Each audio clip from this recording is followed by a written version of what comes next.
અને એવું પણ નથી કે બધા જ આત્મહત્યા કરવાવાળા માનસિક રીતે બીમાર હોય છે, કે નબળા હોય છે, કે બીકણ હોય છે, કે એ લોકો ગભરાઈ ગયેલા હોય છે, એ લોકો પાસે પોતાની તાકાત જ નથી હોતી અને એ લોકો ગાંડા હોય છે. એવું આપણે ઘણીવાર માનીએ છીએ કે આત્મહત્યા કરે તો ગાંડા હોય. એવું બિલકુલ નથી. આપણે આગળ ચર્ચા થઈ તેમ ખાલી 80% આત્મહત્યા કરનાર વ્યક્તિને જ કંઈ ને કંઈ માનસિક બીમારી હોય છે. 20% સ્વસ્થ લોકો પણ આત્મહત્યા કરી શકે. જેમ આગળ આપણે કહ્યું તેમ કે પોતાનું ધ્યાન દોરવા અથવા ઇમ્પલ્સિવિટી, જેમ આપણે મેડમે વાત કરી તેમ કે આ ઉંમર એવી છે કે બાળક વિચાર્યા વગરનું પગલું ભરી જાય. બાળકને એમ થાય કે મારે અહીંથી કૂદવું છે એટલે કૂદી નાખે. બાળકને એમ થાય કે મારે આજે મરવું છે એટલે મરી જાય. પછી એને કન્સિક્વન્સીસની ખબર નથી કે હું મરી જઈશ તો પાછળ શું થશે, અથવા મરી જવાથી મને કેટલી પીડા થશે. એ કંઈ વિચાર નહીં કરે અને મરી જશે. તો આવેગથી અથવા તો કંઈક નાની લાગણી દુભાય એના કારણે એ ક્ષણિક એવો વિચાર કરી અને આત્મહત્યા કરી નાખે છે. તો બધા જ આત્મહત્યા કરનારા કાંઈ માનસિક રીતે બીમાર હોય એવું માનવાની જરૂર નથી. અને એક વાત જે થોડીક આગળ થઈ ગઈ, હું ફરીથી એના પર સ્ટ્રેસ આપું છું કે આપણે જોઈએ છે કે આત્મહત્યા ને કારણો જે આપણે જે મીડિયામાં આવે છે અથવા તો ટીવીમાં આપણે સાંભળીએ છીએ, અથવા હમણાં સાહેબે પણ એક એક્ઝામ્પલ આપ્યું કે ભાઈ આત્મહત્યા કરીને ટીચરને જેલ થઈ. તો ઘણીવાર આપણે આત્મહત્યાને ટીચર્સને જવાબદાર ઠેરવીએ છીએ, શિક્ષકોને જવાબદાર ઠેરવીએ, વાલીઓને જવાબદાર ઠેરવીએ, મિત્રોને જવાબદાર ઠેરવીએ કે ભાઈ આને આ મોબાઈલ નહીં અપાવ્યો એટલે આત્મહત્યા કરી, અને વાહન નહીં અપાવ્યું. પેપરમાં આવે જ છે, પણ વાસ્તવિકતા એવી નથી. આત્મહત્યા કોઈ એક કારણને કારણે નથી થતી કે ભાઈ આ શિક્ષકે કહ્યું ને આત્મહત્યા કરી. આત્મહત્યા એ કોમ્પ્લેક્સ ઘણા બધા બહુ પરિબળોને લઈને આત્મહત્યા થાય છે. એક જ વસ્તુથી બાળક આત્મહત્યા કરી નાખે અથવા વ્યક્તિ આત્મહત્યા કરીએ એવું નથી હોતું. ચોક્કસ એ જે બનાવ બન્યો હોય એ કદાચ એ ઇન્સ્ટિગેટ કરે, ટ્રિગર કરે, એટલે આત્મહત્યા માટે એક પ્રેરણા આપી દે. અને બાળકમાં ઓલરેડી એની ટેન્ડન્સી હોય, બાળક ઓલરેડી માનસિક રીતે બીમાર હોય, અને એને એક ઇગ્નિશન મળી જાય કે જો આ થયું અને આત્મહત્યા કરી નાખી. તો આવું ક્યારેય ન કરો કે આપણે આત્મહત્યા માટે કોઈ એક ઇન્સિડન્સને કે કોઈ વ્યક્તિને દોષ આપીએ કે ભાઈ ટીચરે આમ કર્યું એટલે આત્મહત્યા કરી, કે મા બાપે આવું બોલ્યા એટલે આત્મહત્યા કરી. એવું ક્યારેય હોતું નથી. એ પણ આપણી ખોટી માન્યતા છે. આપણે એમ જ કહીએ છીએ કે આ એને માસ્તરે માર્યો અથવા તો એને શિક્ષકે એને ચોરી કરતાં પકડાયો અને બહાર કાઢ્યો એટલે એને આત્મહત્યા કરી. એ પણ માન્યતા ખોટી છે. બાકી હવે છેલ્લી એક બે વાત એ રહી કે જ્યારે આત્મહત્યા માટે આપણે કંઈ કાઉન્સેલિંગ કરવું હોય અથવા તો બાળકને સમજણ આપવી હોય, કુટુંબને સમજણ આપવી હોય, જે વ્યક્તિ આત્મહત્યા કરી લે છે અથવા કરીને બચી જાય છે એને કંઈ સમજણ આપવી હોય તો એના માટે કાઉન્સેલિંગની જરૂર હોય છે. અને આપણે ઘણીવાર એવું માનીએ કે આપણા ઘરના તો વડીલ છે, એટલા વર્ષથી છે, એટલી દિવાળી જોઈ છે, એને બધું બહુ ખબર છે, એ સમજાવી દેશે. તો એવું પણ માનવાની બિલકુલ જરૂર નથી. કારણ કે આ બધી વૈજ્ઞાનિક માહિતી, જે એવિડન્સ બેઝ, જે વિવિધ અભ્યાસોથી પુરવાર થઈ ગયેલી બધી વિગતો છે, એનાથી આપણે સજ્જતા કેળવવાની જરૂર છે. આપણી સમજવાની જરૂર છે. અને માહિતીના આધારિત અથવા જે લોકો સજ્જ હોય, જે લોકો ટ્રેન્ડ હોય, સપોઝ તમે આજે આ ટ્રેનિંગ એટેન્ડ કરી છે તો હવે નાવ યુ મે બી તમે કદાચ હવે આ કાઉન્સેલિંગ કરી શકો, કારણ કે તમે આ બધી માહિતી લીધી છે. તો જેને આ માહિતીની ખબર ન હોય, સિમ્પલ વડીલ હોય કે સમાજમાં કોઈ અગ્ર વ્યક્તિ હોય, એ કાઉન્સેલિંગ કરી દેશે એ માનવાની પણ જરૂર નથી. અને એકવાર સુસાઇડનો વિચાર કરે અથવા એકવાર સુસાઇડનો એટેમ્પ્ટ કરે એટલે એ માણસ આખી જિંદગી એ સુસાઇડલ એટેમ્પ્ટ કર્યા કરશે એવું પણ નથી. જો સારી રીતે કાઉન્સેલિંગ કરવામાં આવે, એના અંદર જે માનસિક બીમારી રહેલી છે એ માનસિક બીમારીને બરાબર એને એડ્રેસ કરીને એની સારવાર કરવામાં આવે તો એ વિચારોથી વ્યક્તિ મુક્ત પણ થઈ શકે છે. હવે તો ઘણી બધી સારવારો, ઘણા બધા કાઉન્સેલર્સ અવેલેબલ છે, જેનો આપણે સહાય લઈશું તો કદાચ આવા બાળકોમાંથી આ વિચારો કાઢી શકશું. આપણે જે વ્યક્તિ સુસાઇડ કરે છે અથવા તો સુસાઇડ કરવાના વિચારો કરે છે, આપણે કદાચ વોર્નિંગ સિગ્નલ્સથી કે આપણે પકડ્યું કે આ બાળક કદાચ સુસાઇડ કરશે, તો એક માન્યતા એવી બી છે કે આની સાથે આપણે જો સુસાઇડની વાત કરીશું તો આ વધારે સુસાઇડ કરવા પ્રેરાશે, એટલે આની સાથે એ વાત ન કરાય, આની સામે સુસાઇડનો શબ્દ ન બોલાય. તો આ પણ બિલકુલ ખોટી માન્યતા છે. ક્યારેક પણ તમને એવું લાગે કે કોઈ વ્યક્તિ સુસાઇડના કોઈ ચિહ્ન બતાવે છે તો એને બોલાવો, એકલતામાં બોલાવો, સાથે બેસાડો, જરૂર પડે તો મા બાપને બોલાવો અને સુસાઇડ વિશે બધી ટોટલી સાયન્ટિફિક એમની સાથે વાત કરો. કારણ કે મોટે ભાગે એવું થતું હોય છે કે સુસાઇડ કરનાર વ્યક્તિ છે એ પોતે બહુ લોનલી ફીલ કરે છે, એકલતા અનુભવે છે. એને ઘણું બધું કહેવું હોય છે, ઘણી બધી ચર્ચા કરવી હોય છે, ઘણી બધી મુશ્કેલીઓ છે એને કેવી હોય છે, પણ એને મોકો મળતો નથી અથવા એને આપણે કદી સાંભળતા નથી. તો આ રીતે જો એને બેસાડીને એને સમજાવવામાં આવે, એને કાઉન્સેલિંગ કરવામાં આવે તો કદાચ આ વિચારે પાછો ઠેલવાઈ જાય અને આ વિચાર માંડી વાળે એવું પણ બને. એટલા માટે જરૂરી છે કે જ્યારે બી આ વોર્નિંગ સાઇન્સ જે તમને સાવચેતીના ચિહ્નો કીધા એમાંથી કોઈ પણ ચિહ્ન તમને બાળકમાં દેખાય તો ચોક્કસ એક્સપર્ટની સલાહ લો, નિષ્ણાતને બોલાવો, સાયકોલોજિસ્ટની મદદ લો. તમે સજ્જ હો તો તમે પણ બોલાવો અને આનું કાઉન્સેલિંગ કરો તો આ બાળકમાં આત્મહત્યા ચોક્કસ નિવારી શકાય. અને મેં આગળ કહ્યું તેમ કે આપણે એમ માનીએ છીએ કે આત્મહત્યા કરવાવાળા કરી જ લે અને ગમે એટલું તમે સુરક્ષિત વાતાવરણ આપો તો બી કરી લેશે, પણ ના, એવું પણ નથી. એવું જોવામાં આવ્યું છે કે જે વ્યક્તિને આવું વાતાવરણ મળે છે, દાખલા તરીકે જે વ્યક્તિના ઘરમાં પોઈઝનસ સબસ્ટન્સીસ રાખતા હોય, ઝેરી દવાઓ પડી હોય, અનાજમાં નાખવાની દવા પડી હોય, ઘણા લોકો હથિયાર રાખતા હોય, બંદૂક પડી હોય, અથવા ખેતરમાં કામ કરતા હોય તો દાંતરડું પડ્યું હોય કે કુહાડી પડી હોય, તો આવી વસ્તુ જો નજીકમાં હોય અને હાથ વગી હોય તો આત્મહત્યા કરનાર વ્યક્તિને આત્મહત્યા કરવા માટે એક સારો મોકો મળી જાય છે, એક સારું સાધન મળી જાય છે. તો જો આવી વસ્તુઓ ઘરમાં ન રાખવામાં આવે અથવા તો એનાથી દૂર રાખવામાં આવે, અથવા તો ક્યારેક એવું થાય કે કોઈ વ્યક્તિને વિચાર આવે કે મારે પોઈઝન લેવું છે અને જો ઘરમાં જ પોઈઝન પડ્યું હોય તો લઈને બાટલી પી જશે, પણ જો એને સમય જોશે, કદાચ એ બજારમાં લેવા જાય, કોઈની પાસે માંગે અથવા એના માટે શોધખોળ કરે, તો આ માટે જે સમયગાળો જશે એ સમયગાળામાં કદાચ એવું બને કે એનો આત્મહત્યાનો વિચાર પાછો ઠેલવાઈ જાય. એટલા માટે એ ચોક્કસ છે કે વ્યક્તિને જેટલી આ બધી જોખમી સાધન અને જોખમી પ્રવાહીની ઉપલબ્ધતા હોય તો એ વ્યક્તિ આત્મહત્યા વધારે સહેલાઈથી કરી નાખે. તો એ ખૂબ જ જરૂરી છે કે આવી કોઈ પણ વસ્તુ, ઇવન સ્કૂલના લેવલે જોઈએ તો આગળ વાત થશે કે બધા સેફ્ટી મેજર્સ લેવા જ જોઈએ. કારણ કે એવી કોઈ જગ્યા હોય જ્યાંથી બાળક ઇઝીલી કૂદી જાય, અથવા એવી કોઈ જગ્યા હોય કે જ્યાં બાળક માટે જોખમકારક હોય તો બાળક ચોક્કસ આત્મહત્યા કરવાનો વિચાર કરે તરત ત્યાં જઈને કૂદી જશે અથવા એ જોખમી પરિબળ હાથમાં લઈ અને આત્મહત્યા કરી નાખશે. તો આ વસ્તુની પણ કાળજી લેવાની જરૂર છે. Safe atmosphere is very important. આત્મહત્યા ચોક્કસ એનાથી પણ નિવારી શકાય. અને જ્યારે આપણા ઘરમાં આવો બનાવ બને છે ત્યારે મોટેભાગે કુટુંબની જેમ આગળ વાત થઈ કે આત્મહત્યા એક સામાજિક લાંછન છે. આપણા ઘરમાં કોઈ આત્મહત્યા કરે તો આપણે ત્યાં પછી એ છોકરીને કોણ છોકરો આપશે, આપણી સમાજમાં ઇમેજ શું પડશે, બધા આપણી સામે કેવી નજરથી જોશે કે આના ઘરે તો આત્મહત્યા કરી, આણે તો આમ કર્યું, તો આપણી ઇમેજ ખરાબ થાય, આપણી ઇજ્જતના આબરૂના ધજાગરા ઉડી જશે. અને એને કારણે સર શું થાય કે કોન્ફિડેન્શિયલ રાખવામાં આવે, સિક્રેટ રાખવામાં આવે, કોઈને કહેવામાં નહીં આવે કે અમારા ઘરમાં આવું બન્યું છે. અને એને કારણે શું થશે, કોઈક વાર એવું થાય કે તમે કહો નહીં તો તમે હોસ્પિટલ પણ નહીં જાઓ, તમે ડૉક્ટરને પણ નહીં કહો, તમે બહાર પણ નહીં પાડો, તો કદાચ વ્યક્તિને જે ટાઈમલી કે સમયસર સારવાર આપીને વ્યક્તિને બચાવી શકાય હોત એ સમય કદાચ તમે વેડફી નાખશો અને પછી તમે જશો તો કદાચ મોડું થઈ અને વ્યક્તિ મૃત્યુ પણ પામે. એટલે એવી કોન્ફિડેન્શિયલ રાખવાની જરૂર નથી. બીજું કે તમે જો જાહેર કરશો, તમે જો 2 જણાને વાત કરશો, એક્સપર્ટને વાત કરશો, સાયકોલોજિસ્ટને વાત કરશો, તો ચોક્કસ તમને આનાથી રસ્તા નીકળશે અને તમે એને બચાવી શકશો. આગળ ફરી આત્મહત્યા ન કરે એની પણ કાળજી લઈ શકાય. તો આ બધી થોડી ગેરમાન્યતાઓ હતી મેં આપની સમક્ષ રજૂ કરી. થોડા ડેન્જર સિગ્નલ્સ આપને બતાવ્યા કે આવા શિક્ષક તરીકે તમને જ્યારે પણ આવા ડેન્જર સિગ્નલ્સ, આ વોર્નિંગ સાઇન્સ તમને જોવા મળે તો ચોક્કસ એ બાળક પર ખાસ દેખરેખ રાખજો. જરૂર પડે તો એક્સપર્ટની સહાય લેજો. અને આ બધી માન્યતાઓ છે એ તમે પણ કોશિશ કરો કે તમારા વાલી સમૂહમાં, તમારા વિદ્યાર્થીઓમાં આ બધી માહિતી, આ બધી ગેરમાન્યતાઓ નીકળે અને સુસાઇડની સાચી માહિતી એ લોકો મેળવે. ચોક્કસ જો આટલી માહિતી આપણી પાસે હોય, સાચી માહિતી હોય, તો ઘણા બધા આત્મહત્યાનું નિવારણ આપણે આમ જ કરી શકશું, આટલી માહિતી આપીને જ કરી શકશું. તો આ જાગૃતતા લાવો એવી અપેક્ષા સાથે હું આ વાત પૂરી કરું છું કે આ ગેરમાન્યતાઓ શું છે. Thank you. સલીમભાઈનો આભાર. અને સલીમભાઈએ કહ્યું કે આપણે જ્યારે કોઈ આત્મહત્યા કરે એવું લાગતું હોય આપણને, અથવા તો આપણે આત્મહત્યાની વાત કરીએ તો આત્મહત્યા થવાની શક્યતા વધે છે, એક મોટી ગેરમાન્યતા છે. તો હમણાં જ આ પેરેન્ટિંગ ફોર પીસના મિત્રોનો અનુભવ કહું કે સુરતની SVNIT કોલેજમાં ગયા વર્ષે એક વિદ્યાર્થીએ આત્મહત્યા કરી, આ વર્ષે બીજા એક વિદ્યાર્થીએ આત્મહત્યા કરી. એટલે આ લોકોએ સામેથી તૈયાર થઈ અને વિદ્યાર્થીઓમાં આત્મહત્યા અટકાવવા માટેના કાર્યક્રમનું આયોજન કરવા માટે ત્યાં સંપર્ક કર્યો. એ લોકોએ શરૂઆતમાં હા પાડી અને પછી કહ્યું ના ના ના, અમે આવો કાર્યક્રમ તો અમારા વિદ્યાર્થીઓમાં ના કરી શકીએ. એટલે ત્યાં એ લોકો અટકી ગયા. પણ ખરેખર વિદ્યાર્થીઓમાં પણ આપણે આ વાત કરવાની જરૂર છે. રાધર બાયસેકના પ્રોગ્રામ ચાલુ શાળાએ આપણે કરીએ છીએ ત્યારે શિક્ષકો ઉપલબ્ધ નથી થતા. એના અનુસંધાને હમણાં જ 2 દિવસ પહેલાં જ આ કાર્યક્રમનું આયોજન થતું હતું અને એક શાળાના આચાર્ય મારી સામે બેઠા હતા. એટલે એમણે મને સૂચન કર્યું કે આ કાર્યક્રમ એમ કે શિક્ષકો અને વિદ્યાર્થીઓ માટે સાથે કરો તો શિક્ષકો પણ બધા સાથે બેસી શકે અને વિદ્યાર્થીઓને પણ ઉપયોગી થઈ શકે. એટલે આવનારા સમયમાં આપણે આ રીતે વિચારીશું. પણ ત્યાં સુધી તમે તમારી શાળાના શિક્ષકો માટે કે વિદ્યાર્થીઓ માટે આ પ્રકારના કાર્યક્રમનું આયોજન કરવા માગતા હો તો એનું હું ઈમેલ એડ્રેસ ડિસ્પ્લે કરું છું આના ઉપર, એટલે તમે નોંધી લેજો. અને બીજું, તમારામાં આ જે બંને વક્તાઓએ કહ્યું કે આ પ્રકારના લક્ષણો હોય તો આપણે ચેતી અને એને સાયકોલોજીકલ મદદ પૂરી પાડવી જોઈએ.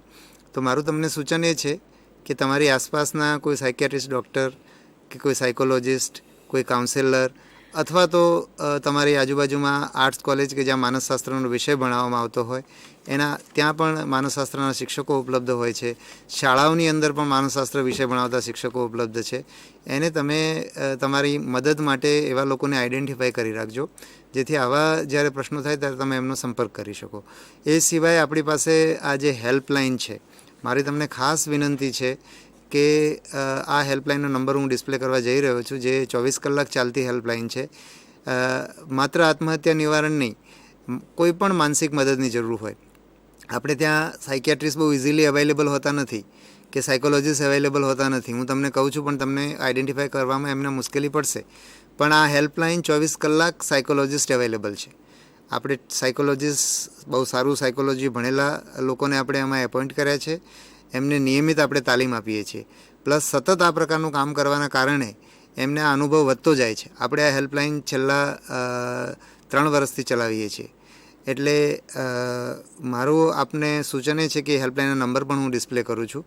તમે તમારી શાળાની અંદર એ નંબર અચૂક ડિસ્પ્લે કરો. એટલે ખાલી માત્ર આત્મહત્યા નિવારણની વાત નથી.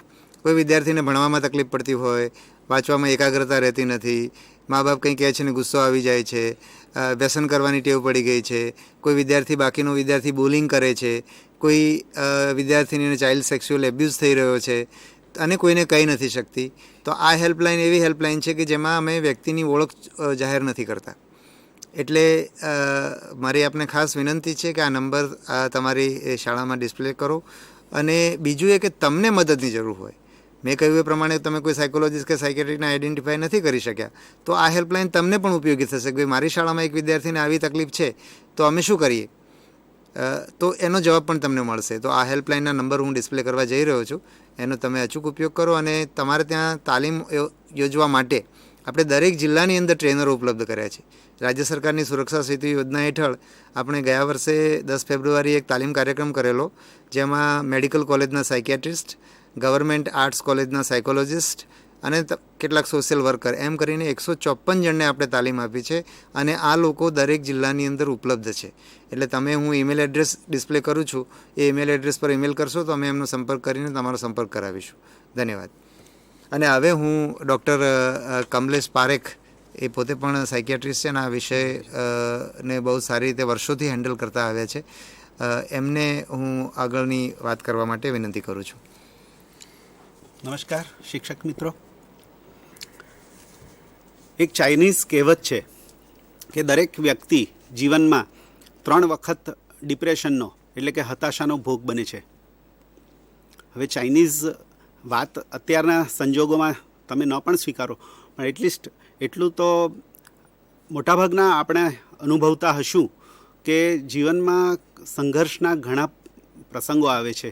ઘણી વખત તકલીફોમાંથી લોકોએ પસાર થવું પડતું હોય છે. પરંતુ શું દરેક વ્યક્તિ આપણામાંના આત્મહત્યા તરફ જાય છે કે જવાના છે? નહીં જ.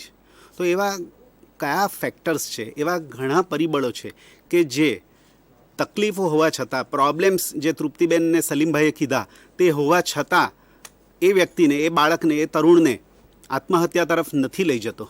તો એવા જે પ્રોટેક્ટિવ ફેક્ટર્સ છે, સંરક્ષણાત્મક પરિબળો છે, તેને વિશે આપણે થોડી ચર્ચા આજે કરીએ. જે સૌથી અગત્યનો જે ફેક્ટર આમાં ગણાય છે બાળ ઉછેરમાં, બાળના મનોજગતમાં કે વ્યક્તિના મનોજગતમાં, તે છે કોમ્યુનિકેશન. સારું કોમ્યુનિકેશન, કુટુંબમાં એકબીજાની સાથેનો વાર્તાલાપ.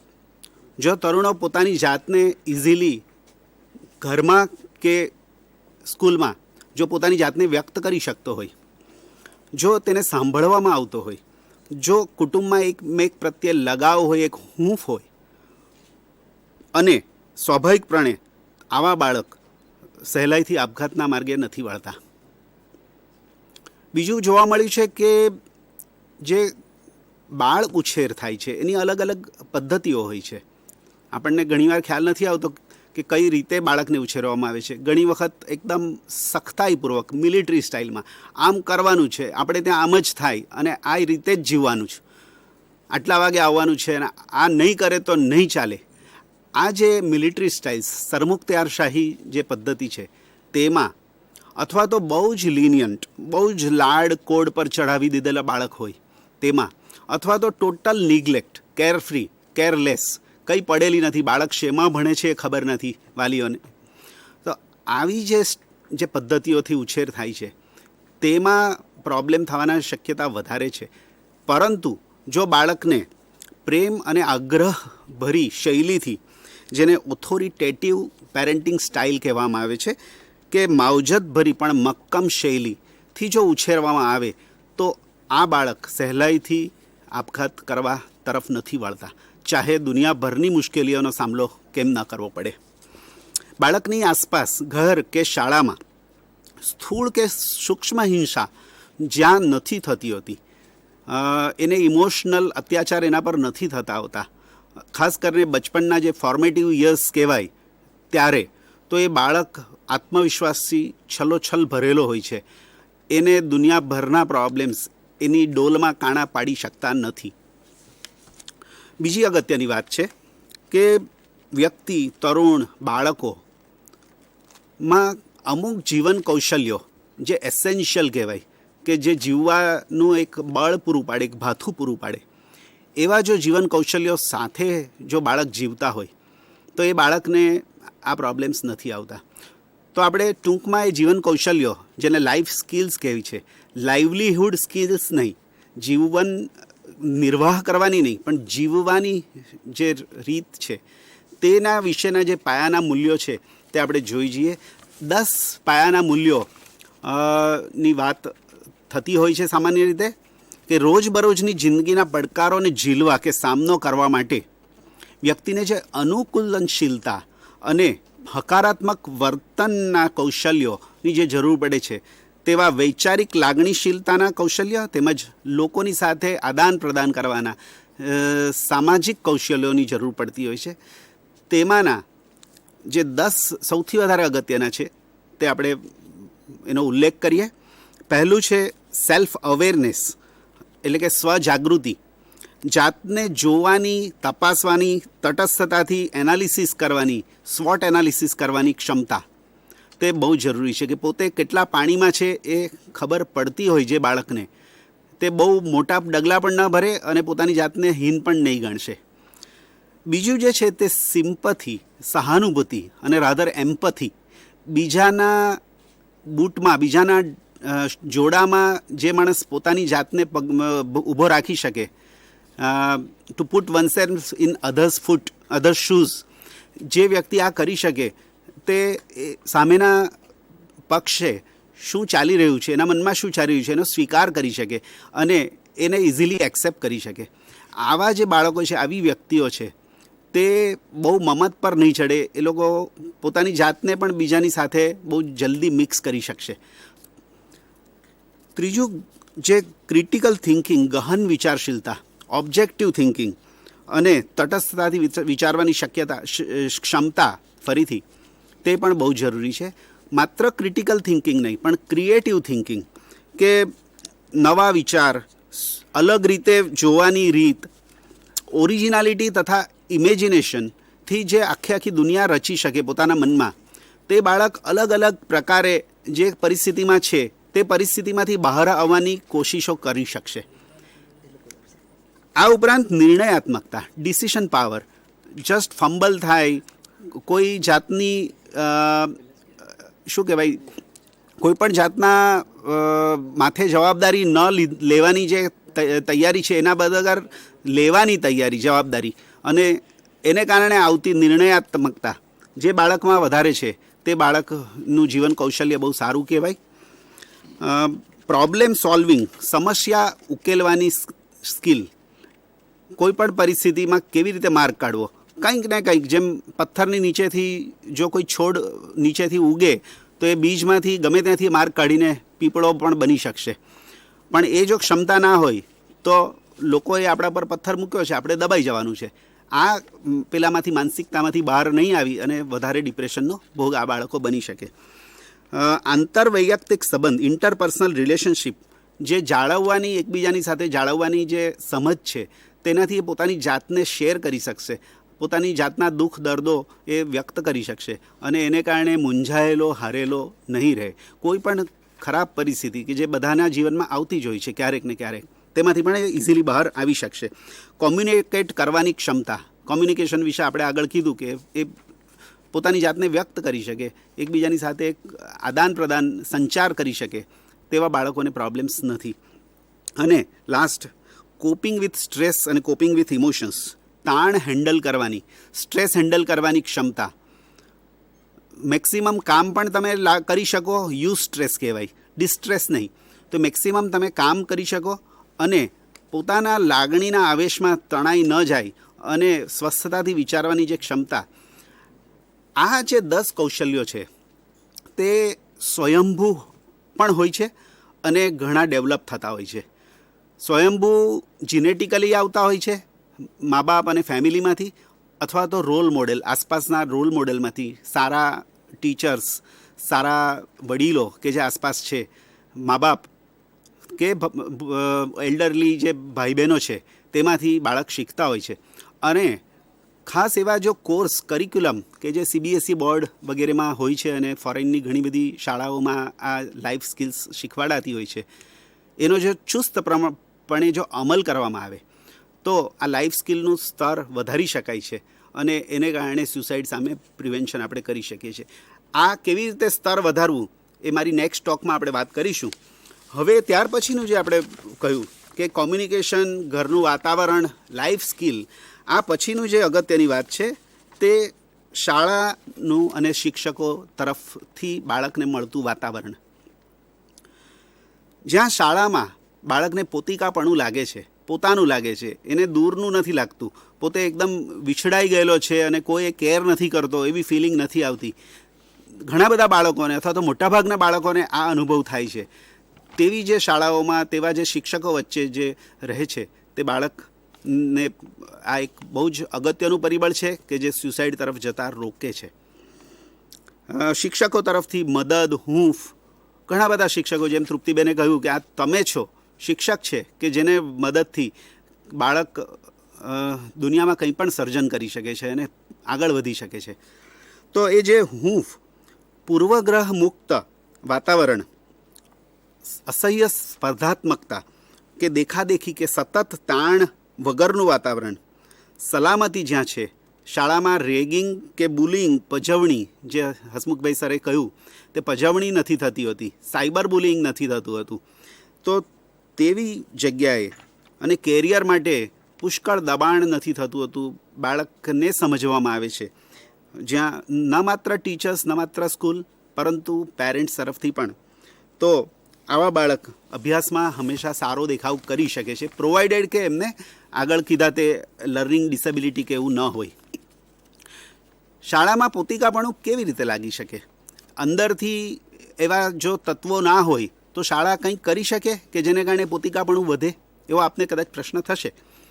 તો હા, એના છે જવાબ. શાળા પ્રત્યે પોતિકાપણું બાળકને લાગે તે માટે વિદ્યાર્થીઓને સ્પર્શતા નિર્ણયો લેવામાં એમને ભાગીદાર બનાવવા, એટલી હિંમત આપણે રાખવી પડે, એટલી ઓપનનેસ આપણે રાખીએ, એ લોકોના મંતવ્યો જાણીએ, એના અભિપ્રાયોને માન આપીએ, તેમને ધીરજથી સાંભળીએ અને જો યોગ્ય લાગે તો અમલમાં મૂકીએ. આયોજનમાં કોઈ પણ આયોજન થતું હોય, રોજે રોજની ઘણી બધી પ્રવૃત્તિઓ આપણે સ્કૂલોમાં હાથ ધરતા હોઈએ છીએ, તે આયોજનોમાં એમને ભાગીદાર બનાવીએ, પાર્ટનર બનાવીએ અને વારાફરતી બધાને ચાન્સ આપીએ. કોઈ વહાલું દવલું, કોઈ વધારે હોશિયાર છે તો ચલો આપણે કામ અડધું આપણું એ જ સંભાળી લેશે, એવું નહીં. આપણો એક ગોલ હોવો જોઈએ કે દરેકે દરેક, કોઈ આભડછેટ, કોઈ દૂરનું રહી જાય તેવું નહીં, એને ખાસ પાસે બોલાવીને એને પહેલાં કામ સોંપી, એને મોનિટર ના બનાવીએ તો કંઈ નહીં, પણ કોઈ કમિટીમાં, કોઈ સમિતિના, કે ભાઈ સ્વચ્છતા સમિતિ, પ્રેયર સમિતિ, કોઈ બીજી સમિતિઓ જે આપણી સ્કૂલોમાં હોય છે, તો એવામાં એમને પાર્ટનર બનાવીએ, એમને સભ્ય બનાવીએ અને જવાબદારીઓ આપીએ, તો બાળકને ચોક્કસ પોતાપણું લાગશે. અને એક જેટલા ખૂંટા હોય, જેમ ગાયને ખૂંટો બાંધવામાં આવે તો એ દૂર ન જાય, તેમ એ શાળાનું એને ઇજ્જત હોય અને એ બાળક કોઈ પણ એવા પગલાં ન ભરે. ભણતરમાં મુશ્કેલી પડતી હોય તો કારણ જાણીને મદદ કરીએ. જો જરૂર હોય તો કાઉન્સેલર કે સ્પેશિયલ એજ્યુકેટર્સની નિમણૂક કરીએ. સલામતી બક્ષીએ. અને જો બાળક ગેરશિસ્ત કે ખરાબ વ્યવહાર કરે તો એને એકલામાં બોલાવીએ, એને માનસિક એના ઉપર અત્યાચાર લોકોની હાજરીમાં ન કરીએ. જરૂર પડે તો મા બાપ અને આચાર્યના સંપર્કમાં પણ આપણે રહેવું ઘટે. ટ્યુશન તથા અન્ય હોમવર્ક કે ઘણી બધી પરીક્ષાઓનો બોજો જો ન હોય, ભાર વગરનું ભણતર, ઘણું બધું કહેવાયું છે, તમે રોજ આપ સૌ આના વિશે ચિંતિત હશો જ. તો એમાં શું કરી શકાય કે જેને કારણે એક મિડલ માર્ગ આપણે રાખી શકીએ કે બાળક ભણી પણ શકે સરસ અને છતાં પણ એનો જે બોજો છે તે એકદમ અતિ વધારે ન હોય. અને of course last but not the least, જે આપણા વિષયો શીખવવાની જે સજ્જતા છે તે હંમેશા બરાબર અણી પર ઊભી રહે, એકદમ સરસ હોય, તો બાળક ખૂબ ભણી પણ શકશે અને મજા પણ કરી શકશે. આ ઉપરાંતના જે છે પોઈન્ટ્સ, જો બાળકને સારા મિત્રો હોય, જો તરુણ કે વ્યક્તિને મિત્રો, પડોશી વગેરે સાથે સુમેળ ભર્યા સંબંધો આવડતા હોય જાળવવાના, સ્વસ્થ પર્સનાલિટી હોય, પ્રોએક્ટિવ વર્તન હોય અને ઓફકોર્સ સામાજિક કાર્યોમાં ભાગ બાળક લેતા હોય, જરૂર પડે ત્યાં મદદ કરવાની અથવા તો મદદ માગવાની હિંમત અને ડેરિંગ હોય કે ભાઈ મારે મદદ જોઈએ છે, કોઈને કહેવાની એની એ એટલી ડેવલપ થયેલી હોય, એવા જે બાળકો છે, એવા પોઈન્ટ્સ એ લોકોને વધતા રહે એ લોકોમાં, તો એવા બધા બાળકોને આવા પ્રોબ્લેમ્સ નથી આવતા. એ શેરિંગ કરી શકે છે, એવી વ્યક્તિને ક્યારેય તકલીફ નથી પડતી. જ્યારે તકલીફમાં હોય છે તરત જ બીજાની મદદ લઈ શકે છે. વ્યક્તિગત શારીરિક માનસિક સ્વસ્થ હોય બાળક, રમત ગમતમાં ભાગ લેતી વ્યક્તિ હોય, જે આત્મહત્યાને ખરાબ ગણે છે એવા ધાર્મિક સંપ્રદાય કે આધ્યાત્મિકતાને પુષ્કળ માન આપતી હોય તે વ્યક્તિ એ ધાર્મિક વડાને એની જે પ્રીચિંગ છે, એનો જે સંદેશ છે એને અવગણશે નહીં. અને એને એમ થશે કે હું આવતા ભવમાં તો કદાચ શું બનીશ, વાંદરો કે કૂતરો કે કંઈ પણ બનીશ. એવા કહેવાય છે ને કે એ 84 લાખ ફરીથી ફેરા ફરશે. જે લોકોમાં ડીપલી ઇન્ગ્રેન્ડ આવી વસ્તુઓ હોય છે તે આપઘાત તરફ નહીં વળે. યોગ્ય નોકરી કે ભવિષ્યમાં વ્યવસાયમાં સેટલ થનાર વ્યક્તિ કે સરસ કેરિયર બનાવનાર વ્યક્તિ જો વ્યવસ્થિત ભણતી હશે તો આપઘાત તરફ એ ઓછી વળશે. કુદરતના સાનિધ્ય અથવા તો બાળક જે ઘરમાં છે, પેટ્સ પાળેલા છે કે વૃક્ષોના સાનિધ્યમાં જે વ્યક્તિ રહે છે, કિશોર રહે છે, તેને આવા પ્રોબ્લેમ્સ થવાની શક્યતા ઓછી છે. અને આ ઉપરાંત તૃપ્તિબેન તેમજ સલીમભાઈએ કહ્યું તેમ જો માનસિક સારવારની ઉપલબ્ધિ હોય, આત્મહત્યા માટેના સાધનોની ઉપલબ્ધિ ન હોય, યોગ્ય કાયદાઓ અસ્તિત્વમાં હોય, વ્યસન ના હોય કે જેમાં દારૂ, તમાકુ, ચરસ ઉપરાંત ઇલેક્ટ્રોનિક ગેજેટ્સનો પણ સમાવેશ થાય છે, જો આ બધી વસ્તુઓ ના હોય તો આપઘાત તરફ બાળક નથી જતું.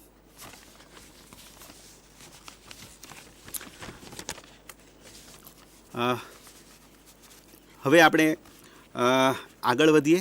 ડૉક્ટર તૃપ્તિબેન પટેલ ચૌધરી કે જે સાયકિયાટ્રિસ્ટ છે, હું બાળકોનો ડૉક્ટર છું, તૃપ્તિબેન સાયકિયાટ્રિસ્ટ છે, એમને આપણે વિનંતી કરીએ કે જ્યારે આપઘાત થતો હોય તો ત્યારે થયા પછીની કાળજી શું, અથવા તો જે આપઘાત કરનાર વ્યક્તિ આપઘાત કરવા જઈ રહી છે ત્યારે શું કાળજી લેવાની, શું કરવું જોઈએ, શું ન કરવું જોઈએ, ડૂઝ અને ડોન્ટ્સ, એને વિશેની માહિતી આપે. જે નક્કર માહિતી કે તમને એવું ખબર પડે કે આ વ્યક્તિ આપઘાત તરફ જઈ રહી છે અથવા તો આનામાં આવી માનસિકતા દેખાય છે, તો તમે કેવી રીતે એને હેન્ડલ કરશો?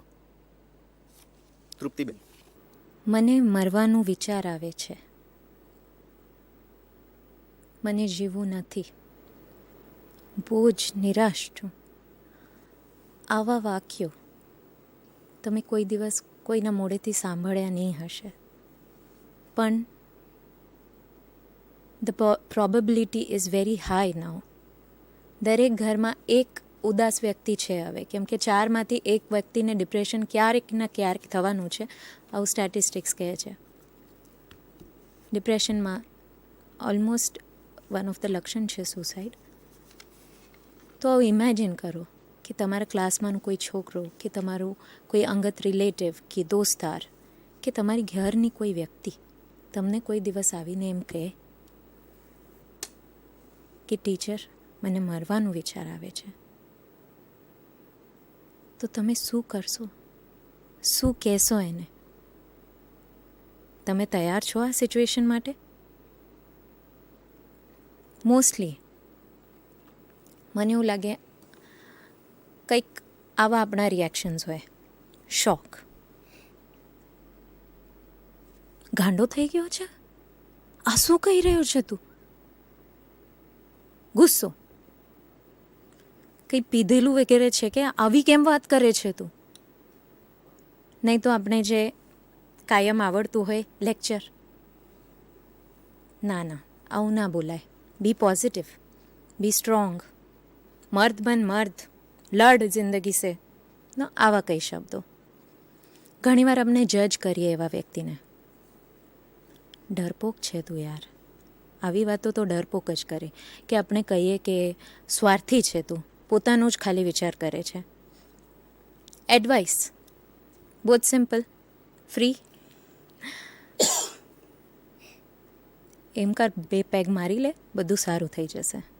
કે આપણે કંઈક શાયરાના એડવાઇસ આપીએ कि मुश्किलों से भाग जाना आसान होता है, हर पहलू ज़िंदगी का इम्तिहान होता है, डरने वालों को मिलता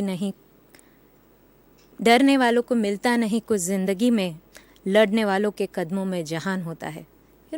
ઘણીવાર આપણે આ સાધુ બાબાઓના મોઢેથી સાંભળેલું કંઈ તો ફિલોસોફિકલ કંઈ કહીએ કે ના, આ તો ભગવાને આપેલી છે, આપણે ના લઈ શકીએ, આનાથી તો પાપ લાગે, આપણે તું નર્કમાં જઈશ. ઘણીવાર આપણે એમના ગિલ્ટ પેદા કરવા એવી વાતો કરીએ કે તારા મા બાપનું તો વિચાર કરીએ, કેટલી બધી મહેનત કરીને આ પૈસા લગાવીને તને ભણાવે છે, જરાક એમનું નથી કંઈ પડેલું તને. કે આપણે ઘણીવાર ઇગ્નોર પણ કરતા હોઈએ. સાચું, મરવાનું વિચારે છે, જા આવું કંઈ નાટક નહીં, મારા પાસે આવું કંઈ નાટક નહીં ચાલે. હા, તારા મજાક કરતો છે તું, કે તું મિનિમાઇઝ કરું. મરવાનું વિચાર આવે છે, અરે મને પણ ઘણીવાર આવું થાય. ઘણીવાર આપણે એવી ટેવ હોય કે બીજાની સ્ટોરીની જગ્યાએ આપણું જ કહી તો આપણે કહી દઈએ. ઘણીવાર મા બાપને આવું હોય કે ટીચર્સને આવું હોય કે અરે યાર, અમે તમારા જેટલા હતા ત્યારે તો અમને મેથ્સમાં 100 આઉટ ઓફ 100 આવતું હતું. તો પેલો બાળક એવા ટીચરને એવું જવાબ આપે કે મેમ તમને સારા ટીચર ભણાવતા હોય. એટલે ફન એટલે મજાક ઉડાવવું કે જા તારાથી નહીં થશે, આ બધું ગરોઈને તો એટલું બીક લાગે. ગયા અઠવાડિયે તો ઇન્જેક્શન લેતા વખતે રડતો હતો તું, તારાથી શું થશે? આ ચેલેન્જ કરવી, એને કાઉન્ટર ચેલેન્જ કરવું. ક્યારેક એ વાતથી આપણે એટલા બધા દુઃખી થઈ જઈએ કે આપણે મગજ ચાલતું બંધ થઈ જાય અને આપણે જ કહેવા લાગે, અરે તું ક્યાં, હું જ મરી જાઉં. આવી વાતો તારી સાંભળવા કરતાં તો હું પહેલાં મરી જાઉં. ઘણા બધા માતાઓના આવું રિએક્શન પણ હોતા હોય કે આપણે કમ્પેર કરીએ, અરે યાર તું તો આટલો લકી છે, આવું નહીં કર. જો પહેલાંને તો જો એના પાસે તો પૈસા પણ નથી ને છતાં પણ આ તો જો તારા કરતાં ઓછા માર્ક્સ આવ્યા ને તું કેમ આવી વાત કરે છે. કે આપણે એને ધમકી આપીએ કે આવું ના કર, નહીં તો જો પછી હું પણ મરી જઈશ. ઘણીવાર આવું પણ કરતા હોઈએ. એકવાર એક પપ્પાએ એની છોકરી ભણતી નહીં હતી તો એને એમ ધમકી આપી કે તું આ વખતે એક્ઝામમાં જો પાસ નહીં થાય ને તો તારું લગ્ન કરાવી દઈશું. તો પેલી છોકરીએ એને બેનપણીને આ વાત કહી તો એની બેનપણી કહે કે સારી, તો તારી તૈયારી ક્યાં સુધી આવી? તો કે પેડિક્યોર ને મેનિક્યોર થઈ ગયું છે અને ફેશિયલ બાકી છે. તો એ તો મજાકનો વિષય છે, બટ આ બધા આપણા બહુ જ નૈસર્ગિક રિએક્શન્સ છે. પણ તમે 1 મિનિટ માટે એમ ઇમેજિન કરો કે તમે પોતે સુસાઇડલ છો, તમને આવા વિચારો આવતા છે અને તમે આવા બધા રિએક્શન્સ કોઈ આપે તો એનાથી તમને કંઈક ફાયદો થશે? કોઈ તમને ગભરાય કે તમને કોઈ કે પોઝિટિવ વિચાર કરને, કે કોઈ તમને એડવાઇસ આપે, કંઈ ફિલોસોફિકલ વાત કહે, કે તમને બીક દર્શાવે, કે તમને તમારું મજાક ઉડાવે, તો હવે આ પ્રશ્ન આવે તો પછી કહેવાનું શું? કેમ કે અમને તો આવું જ બધું આવડે. કદાચ ઘણા બધાના મનમાં આવામાંથી જ કંઈક ને કંઈક આવ્યું હશે. ખાલી 5 શબ્દો કહો તમે. કોઈ તમને આવું કહે કે મને મરવાના વિચારો આવે છે, તો જસ્ટ ટેલ દેટ પર્સન હું તારી મદદ કેવી રીતે કરી શકું? How can I help you? Suicide એ એક ક્રાય ફોર હેલ્પ છે, એક રુદન છે, એક મદદ માટેની પુકાર છે. અને એના માટે આ મદદ શબ્દ જ જાદુની એક ચાવી છે કે જેનાથી મન ખુલી જાય. પણ બધામાં એવી હિંમત નથી હોતી, કેમ કે માનસિક બીમારી 90% of the time 80% of the time એમને ડિપ્રેશન હતું હોય, એમાં હિંમત ના કરી શકે કે કોઈને પાસે જઈને કહી શકે, કેમ કે અંદરથી એવું લાગતું હોય કે આવી વાત કોના પાસે કરાય. પણ જેમ સલીમભાઈએ આપણે કીધું કે વોર્નિંગ સાઇન્સ હોય એ જો તમને ઓળખતા આવી જાય તો તમે સામેથી પૂછો. એ પણ એક ગેરમાન્યતા છે કે આપણે એ વાત નથી પૂછી શકતા. But if you spot warning science, એને એક તક તમને મળી છે કોઈને જીવન બચાવવાની, તો એને વપરાશ કરો અને એમને પૂછો. હવે એને ડાયરેક્ટલી જઈને તારી મદદ કેવી રીતે કરું એ તો ના પૂછાય, તો શું પૂછાય પછી? એક તો તમે પોતે ગભરાઓ નહીં, બી કામ. બરાબર? કોઈ આવું કહે કે તમારે કોઈને જઈને પૂછવું છે તો કમ્પોઝ યોર સેલ્ફ. બરાબર પ્રશ્ન પૂછવું પડશે. બરાબર? આપણે કોઈક, કેમ કે ઇમ્પોર્ટન્ટ વાત છે ને, કોઈને જીવન બચાવતા છે. આપણે જેમ હાર્ટ એટેકના પેશન્ટને આપણે સારવાર ખબર હોય તેવી સુસાઇડલ પેશન્ટની આ પ્રાથમિક સારવાર હું તમને બતાવી રહી છું. મને એક જોક યાદ આવે છે, એ સત્ય ઘટના છે કે એક આપણા જેપનીઝ પ્રાઇમ મિનિસ્ટર ઓબામાને, અમેરિકન પ્રેસિડેન્ટ ઓબામાને મળવા ગયા અને એમને ઇંગ્લિશ નથી આવતું હતું, એટલે એમના ટ્રાન્સલેટર્સ એમને કીધું કે સર એમ કરજો, તમે જઈને હાઉ આર યુ કહેજો, પછી ઓબામા સાહેબ કહેશે આઈ એમ ફાઇન, તો તમે અને પૂછશે તમને હાઉ આર યુ, તો તમે પણ કહેશો કે મી ટુ. તો એને પછી અમે આગળનું સંભાળી લેશું. તો એ પ્રાઇમ મિનિસ્ટર બહુ કોન્ફિડન્ટલી કહે ઓકે ઓકે કંઈ વાત નથી. પણ એકચ્યુઅલી જ્યારે એ મળવા ગયા ત્યારે એમનાથી થોડીક ગડબડ થઈ ગયો અને હાઉ આર યુની જગ્યાએ એમને હુ આર યુ એમ પૂછી લીધું. હવે ઓબામા પણ બહુ જ ફની માણસ છે, તો એમને કીધું કે આઈ એમ મિશેલ્સ હસબન્ડ. તો એ પ્રાઇમ મિનિસ્ટર કીધું મી ટુ. તો એક મજાકનું એ બની ગયો. તો આવી જ રીતે એ જો હું હમણાં તમને સમજાવવા જઈ રહ્યું છું એનું પણ તમે બરાબર એને ગ્રાસ્પ કરો. એમાં એમ હુ આર યુ ને હાઉ આર યુની ભૂલ નથી કરો. કોઈને તમને એવું લાગે કે કંઈ બદલાવ આવી રહ્યા છે, જેમાં સલીમભાઈએ સમજાવ્યું તેમ, તો તમે એમને પૂછો કે મને તારી ચિંતા થાય છે, કેમ તું 20 દિવસથી એબસેન્ટ હતો, કે તું ઠીક છે ને, કે કાલે તું એ જ્યારે આપણે બધા ભેગા હતા ત્યારે કંઈ કેમ થોડીક નિરાશાજનક શાયરી કીધી, તો એનું મતલબ શું હતું, એ કયા એનામાં કીધી, તો આજે પણ આટલો જ નિરાશ છે અને હું તને એમાં મદદ કરવા ઈચ્છું છું. એના પછી એવા પ્રશ્નોથી ડેફિનેટલી આ વ્યક્તિ જે ઉદાસ છે એ તમારા સામે એની દિલની વાત કહેવા માંડશે. તો એને સાંભળો. આપણે બહુ જ વાર સાંભળવાની ટેવ રહી નથી, હવે બોલવાની જ વધારે છે. ટીચર્સ છો તમે તો એવા સંજોગોમાં you have to listen and listen without interfering. સબ સો ગए अपना दर्द अपनों को सुना के, सब सो गए अपना दर्द अपनों को सुना के, मेरा भी कोई अपना होता तो मुझे भी नींद आ जाती. લોકોને હૂંફ, સપોર્ટ એની કાયમ જરૂર હોય. તો જ્યારે તમે એવી રીતે કોઈને અપ્રોચ કરો તો ડેફિનેટલી એ તમે આપણી મનની વાત બતાવવાની શરૂ કરશે કે એમના સાથે કંઈ બનાવ બન્યો છે કે કંઈક ઘટના થઈ છે. આપણે કાલનું જે દીપિકા પાદુકોણનું આર્ટિકલ હતું એમાં એ કહે છે અહીંયા કે મારા મમ્મીએ મને 3-4 વાર પૂછ્યું ત્યારે હું એને કહી શકી. એ જો મને 2 જ વાર પૂછીને છોડી દેતે તો કદાચ હું આજે જીવિત પણ નહીં રહેતે. તો you have to persist, but always ask open ended questions. એટલે કે આવા પ્રશ્નો કે ઓકે પછી શું થયું, કે એમાં આપણે શું કરી શકીએ, આનો ઉકેલ કેવી રીતે લાવીએ, હું તારી મદદ કરવા, હું તારી સાથે છું. બરાબર? એમને સપોર્ટ અને સિમ્પથી આપો, એમને જજમેન્ટ નહીં કરો. એમની સાથે કંઈ ભૂલ થઈ હોય કે કંઈ ઘટના બની હોય તો એમાં એમને અપમાનિત થાય કે ઓછા જ લાગે એવું કંઈ બોલો નહીં. એમે કાયમ એમ કહો કે તું એકલો નથી, તારી સાથે જે બનાવ બન્યું છે તેમાં સ્વાભાવિક છે કે આવો વિચાર આવે, પણ કદાચ એ લાંબા ગાળે નહીં રહેશે. ઓકે, ગીવ ધેમ હોપ. એમના જે ફિલિંગ્સ છે એમને વેલિડેટ કરો. તું મારા માટે બહુ ઇમ્પોર્ટન્ટ છે, હું તારી કેર કરું છું, એવા શબ્દોથી એમને સિમ્પથી અને સપોર્ટ આપો. જેમ સલીમભાઈએ કીધું, you have two directly ask about suicide. તમને એમ થશે કે એના મનમાં આવા વિચારો તો નથી, નાખી દઈશું ને આપણે સુસાઇડ કરવાના, તો નહીં. આ એટલા માટે કે તમે જ્યારે કોઈ નિરાશ વ્યક્તિને આમ પૂછો કે તને સુસાઇડ કરવાનું મન થાય છે, તો એ એક જાતની એને મદદ કરીએ છીએ આપણે. એની આપણે પડેલી છે એટલે આપણે એવું પૂછીએ છીએ. તો ડેફિનેટલી એનું રિએક્શન એનું જે ઇફેક્ટ છે પોઝિટિવ જ હોય. ખાલી એટલું નહીં, વિચાર નહીં, એમને પૂછો તારે કંઈ પ્લાન કર્યું છે, પ્લાનિંગમાં તું એ કંઈક હજુ આગળ વ્યવસ્થા કરી છે, કેવી રીતે કરવાનો છે, ક્યારે કરવાનો છે, એવું પણ વિચારેલું છે. જેટલું એ આગળ વધ્યો હશે એમાં એટલી એ તીવ્રતા વધારે છે અને એટલું જ આપણે સજાગ રહેવું પડશે.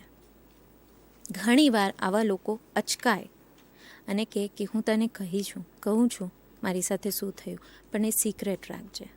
એ આપણે ઇમોશનલી બ્લેકમેલ કરીએ, ઇમોશનલી આપણે અટકાવવાની કોશિશ કરીએ, પણ તમે ફસશો નહીં. કોઈની જાન બચાવવા માટે જો તમે એક પ્રોમિસ તોડવું પણ પડે તો એ કંઈ પાપ નથી, અને એ તોડો. ઓકે, તોડો અને શું કરો? હીરો બની જાઓ, કાઉન્સિલિંગ કરો એનું, ત્યાં ને ત્યાં એને સમજાવવા બેસી જાઓ. નહીં, you are not an expert અને અહીંયા કોઈની જાન જોખમમાં છે. Get expert advice. તમારે સગવડ જેવી હોય, તમે જ્યાં હશો ત્યાં જે બેસ્ટ પર્સન છે જે એને હેલ્પ કરી શકે એની મદદ લો. હોસ્ટેલમાં હો તો વોર્ડનને જણાવો, સ્કૂલમાં હો તો ટીચર, પ્રિન્સિપલ, કાઉન્સિલર હોય ઓન કેમ્પસ, પેરેન્ટ્સને જણાવો, પણ એને પબ્લિસાઇઝ નહીં કરો. Okay, keep it confidential to the important and કન્સર્ન્ડ authority.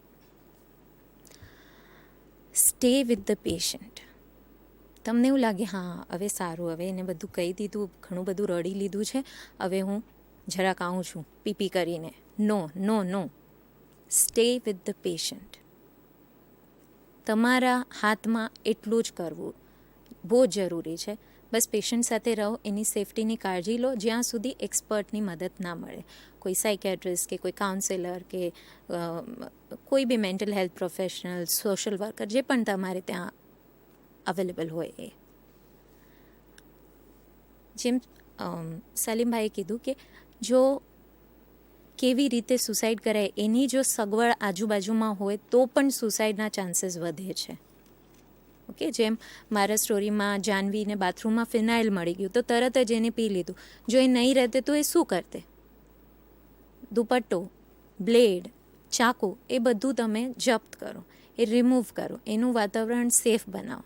ઘણીવાર એ થોડાક સમય માટે એક ટ્રાન્ઝિયન્ટ ફેઝ હોય અને આ સમય જતું રહે તો માણસને વિચાર કરવાની થોડીક ટાઈમ મળી જાય અને કદાચ એ આવો પગલો ના પણ ભરે. ફાઇનલી આટલું બધું કરવા છતાં કોઈક વાર એવું થઈ શકે કે તમે એકાદ આવો બનાવોને ના અટકાવી શકો. અને એવું થાય તો પ્લીઝ પોતાની પણ કાળજી લો, પોતાના ઉપર ગિલ્ટી ના ફીલ કરો. કેમ કે જેમ હું આગળ પણ કીધું કે આ એક કારણના લીધે નથી થયું અને તમે એક જ વ્યક્તિ એને કદાચ બહુ જ સિવિયર કેસીસમાં ના પણ બચાવી શકો. એ વ્યક્તિ તમને મદદ જ કરવા જ દેવા તૈયાર નહીં હોય તો તમે બી શું કરી શકો? અને આવું કંઈ તમારી સાથે થઈ જાય તો પ્લીઝ તમે મદદ લો. ઘણીવાર અમે એમ પણ જોયું છે કે મદદ કરનાર જ્યારે અનસક્સેસફુલ થાય ત્યારે એ પણ ડિપ્રેશનના ભોગ બને છે. આ ડૂઝ એન્ડ ડોન્ટ્સને જો તમે સરખી રીતે ફોલો કરો તો જેમ આપણે હાર્ટ એટેકને પેશન્ટને પ્રાથમિક સારવાર આપીને એને આઈસીયુ સુધી પહોંચાડીને બચાવી શકે, એવી જ રીતે આપણે સુસાઇડલ પેશન્ટને પણ મેન્ટલ હેલ્થ પ્રોફેશનલ કે એખાદ કન્સર્ન્ડ ઓથોરિટી સુધી લઈ જઈ એને સારા હાથમાં મૂકી દઈએ તો એ અટકી શકીએ. છેલ્લું હું એક શાયરીથી મારું અંત કરું. દરિયો જેમ સૂનો છે મોજા વગર, વરસાદમાં મજા ના આવે ચા ને ભજા વગર. સુરતી છું ને તો થોડુંક. દવાની કોઈ કિંમત નથી ઈજા વગર, એટલે તો આજ સુધી કોઈ જીવવું નથી, એટલે તો આજ સુધી કોઈ જીવાયું નથી એકબીજા વગર. તો ડેફિનેટલી એ કામ આપણે બધા સાથે મળીને જ કરવું પડશે. એકબીજાને જો આ સંગાત આપતા રહીશું, આપણે આ સાથ આપતા રહીશું, આવું આપણે કાયમ આવા પ્રોગ્રામ્સમાં અવેરનેસ ફેલાવતા રહીશું તો આ બનાવો ઓછા થશે અને આ યુવાનો જેમાં એ લીડિંગ કોઝ છે ડેથનું એ અટકશે અને આપણા દેશનું ભવિષ્ય સુધરશે. નમસ્કાર. તૃપ્તિબેને સરસ વાત કરી કે શું કરવું શું ન કરવું. જ્યારે પણ કોઈ વ્યક્તિ આત્મહત્યાનો વિચાર કરે અથવા આત્મહત્યા કરી નાખે ત્યારે આપણે શું કાળજી રાખવી જોઈએ. પણ હું જે બે વાત કરવાનો છું તે એ છે કે એક તો આવો બનાવ જ્યારે ઘરમાં બને અથવા સ્કૂલમાં બને તો સ્કૂલે શું કાળજી રાખવી બનાવ પછી એની થોડી વાત કરીશું. અને ઉપરાંત આપણું જે પ્રસાર માધ્યમ છે એ ઘણો હકારાત્મક ને નકારાત્મક ફાળો આ આત્મહત્યાના બનાવમાં આપતા હોય છે. તો એ લોકોએ પણ શું કાળજી લેવી એની પણ થોડી વાત કરીશું. સૌપ્રથમ સ્કૂલની વાત કરીએ કે સ્કૂલવાળા શું કરી શકે, કારણ કે આ બહુ જરૂરી છે. કારણ કે જો સ્કૂલમાં જે યોગ્ય કાળજી ન લેવામાં આવે તો કદાચ એવું બને કે એક વિદ્યાર્થી લઈને બીજા વિદ્યાર્થીઓ પણ આત્મહત્યા કરી નાખે. તો આ અટકાવવા માટે શું કરવું જોઈએ એની થોડી વાતો કરીએ. એક તો જ્યારે આવા બનાવ શાળામાં બને છે ત્યારે એને ખાસ બહુ મહત્ત્વ આપી અને એને ગ્લોરીફાઈ ન કરવો જોઈએ. બીજું કે આપણે શોક સભા રાખીએ પણ બહુ લાંબી અને બહુ મોટી શોક સભા રાખીએ અને બહુ મોટો સમૂહ ભેગો કરીએ એવું પણ ન કરવું જોઈએ. કારણ કે જ્યારે આવું થાય છે ત્યારે એ આત્મહત્યાને આપણે એકનોલેજ કરીએ છીએ, આત્મહત્યાને આપણે ઓથોરાઇઝ કરીએ છીએ કે ના આત્મહત્યા કરીએ એટલે આ બધું થયું ને આને માન મળ્યું એવું થાય અને કદાચ કોઈ બાળક આ જોઈ અને પોતે પણ આત્મહત્યા કરવા પ્રેરાય એવું બને, જેને અમે કોન્ટેજિયન સુસાઇડ અથવા તો કોપીકેટ સુસાઇડ અથવા તો નકલ કરીને સુસાઇડ બાળક કરવા માટે પ્રેરાય. જો આવું બધું થાય તો એટલા માટે ખાસ આ સૂચનો કરવામાં આવ્યા છે એ શાળા આ બાબતનું ધ્યાન રાખે. એ જે બાળક સુસાઇડ કરી નાખે છે એના વિશે ક્લાસમાં કે ગ્રુપમાં કે સમૂહમાં કે સભામાં બહુ એ બાળક વિશે ચર્ચા કરવામાં ના આવે. ઘણીવાર બહુ ખરાબ ઇન્સિડન્ટ્સ હોય, બહુ ટ્રેજિક ઇન્સિડન્ટ્સ હોય તો કોઈ શાળામાં રજાઓ પણ મૂકી દેવામાં આવે છે કે આવું બન્યું એટલા માટે આજે શાળામાં રજા છે.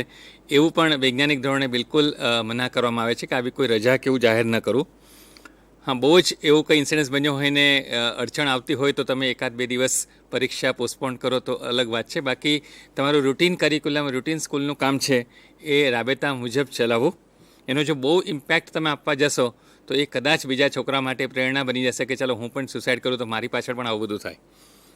બીજું, બધા છોકરાઓને આના વિશે જેને સુસાઇડ કર્યો છે, જે વ્યક્તિએ સુસાઇડ કર્યો છે એના વિશે નહીં, પરંતુ આત્મહત્યા વિશે છોકરાઓને શાંતિથી બધાને બોલાવી અને સાચી માહિતી આપો જેથી છોકરાઓમાં પણ બાળકોમાં પણ આ આત્મહત્યા અંગેની જાગૃતિ આવે. ખાસ કરીને આ જે બનાવ બન્યો છે, જે વ્યક્તિએ આ સુસાઇડ કર્યો છે, જે વિદ્યાર્થીએ આત્મહત્યા કરી છે એનું મિત્રમંડળને બી ખાસ સાચવવાની જરૂર છે. અને ઘણીવાર એવું થાય કે એની આસપાસ રહેતા લોકો અથવા એના મિત્રમંડળે ક્યાંક જાણે અજાણે સીધી કે આડકતરી રીતે એ વ્યક્તિને કદાચ સુસાઇડ કરવા માટે મદદ પણ કરી હોય. અને આવા બાળકોને, આવા મિત્રોને, આવા સર્કલમાં આવતા લોકોને ત્યારે ખૂબ જ ગુનાહિત ભાવના, જે હીન ભાવના મહેસૂસ થતી હોય છે. એ લોકોને ગિલ્ટ ફીલ થતું હોય છે કે અમે આ કરીએ ને આવું થયું. તો એ લોકો પર પણ કેર કરવાની જરૂર છે. ક્યારેક એ લોકો પણ આવું ખોટું પગલું ભરી દે અને કોઈ નવી સમસ્યા ઊભી કરે તો બહુ જરૂરી છે કે એની આસપાસના મિત્રમંડળને પણ એટલી જ કાળજી લેવામાં આવે. અવેરનેસ સેશન જો શક્ય હોય તો આવા બનાવ બને. અમે સુરતમાં પણ કોલેજમાં આવા 1-2 બનાવ બન્યા તો હવે અમે જઈ રહ્યા છીએ કે 1-2 ત્યાં અવેરનેસ સેશન રાખવાનો પ્લાનિંગ કર્યું છે જેથી કરીને બધા છોકરાઓમાં અને ટીચર્સમાં પણ આ આત્મહત્યાના નિવારણ અંગેની જાગૃતિ આવે. અને કોઈ પણ છોકરા સાથે એની કમ્પેર પણ ન કરો. જે બાળક મૃત્યુ પામ્યું હોય એની કમ્પેરિઝન પણ કોઈ છોકરા સાથે ન કરવી અથવા બીજા છોકરાઓને એની કમ્પેરિઝન કરવા કે ભાઈ તું બી એના જેવો હતો, તું બી આના જેમ હતો, તું બી આમ કરતો હતો, એવું ક્યારેય પણ ન કરવું. અને છોકરાઓને ખાસ કહેવાનું કે તમારા મગજમાં પણ ક્યારે આવો કોઈ વિચાર આવે તો ચોક્કસ આવો શિક્ષકો જોડે ડિસ્કસ કરો. આપણે જોઈએ તો એક્સપર્ટ્સને બોલાવીએ, કાઉન્સિલરને બોલાવીએ અને એ બાબતની ચર્ચા કરીએ. અને આ એક ખૂબ જ સુંદર કામ થઈ રહ્યું છે કે આટલા બધા શિક્ષકોને એકસાથે તાલીમ આપવામાં આવે છે. તો આ બહુ જ શાળા કક્ષાએ જરૂરી છે, કારણ કે જે કંઈ શાળામાં આત્મહત્યાઓ બને છે એનું જો નિવારણ કરવું હોય તો આ મને લાગે છે સૌથી સરળ અને સૌથી ઉત્તમ માધ્યમ છે કે આવી રીતે જો ટીચર્સને ટ્રેનિંગ આપવામાં, ટીચર પોતાની જાતને કેપેસિટી બિલ્ડ કરશે, પોતે સજ્જ થશે તો કદાચ ઘણા બધા બનાવો સ્કૂલમાં જે આત્મહત્યા થાય છે એનું નિવારણ પણ થઈ શકે.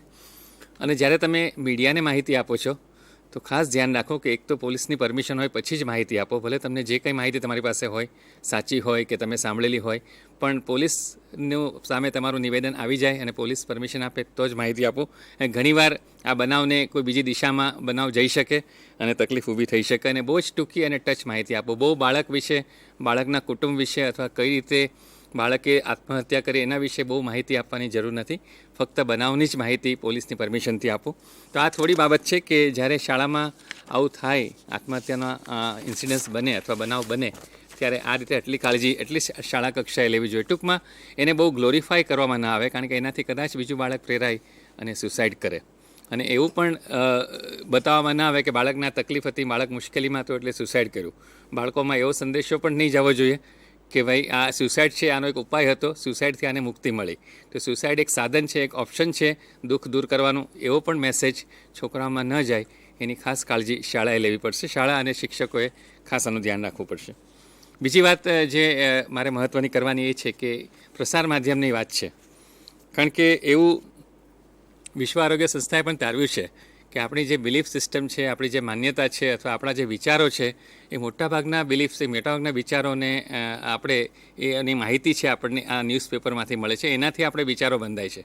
આપણા રાજકીય વિચારો હોય કે સામાજિક વિચારો હોય કે શૈક્ષણિક વિચારો હોય, તમે જોશો તો પ્રસાર માધ્યમનો એના પર બહુ મોટો પ્રભાવ છે. આપણે પેપરમાં જે વાંચીએ છીએ, રેડિયો પર જે સાંભળીએ છીએ, ટીવીમાં જે જોઈએ છે, એના લઈને આપણી બિલીફ બંધાતી હોય. તો જ્યારે આત્મહત્યાનું બનાવ બને છે અને એ પ્રસાર માધ્યમ દ્વારા એ આત્મહત્યાના બનાવનું કવરેજ એના પ્રસાર માધ્યમમાં, એના પ્રસારપત્રમાં અથવા તો ટીવીમાં અથવા તો ન્યૂઝપેપરમાં આપવામાં આવે છે, તો એ આપણી માનસિકતાને, ખાસ કરીને બાળકોની માનસિકતા પર ખૂબ જ મોટી અસર કરતા હોય.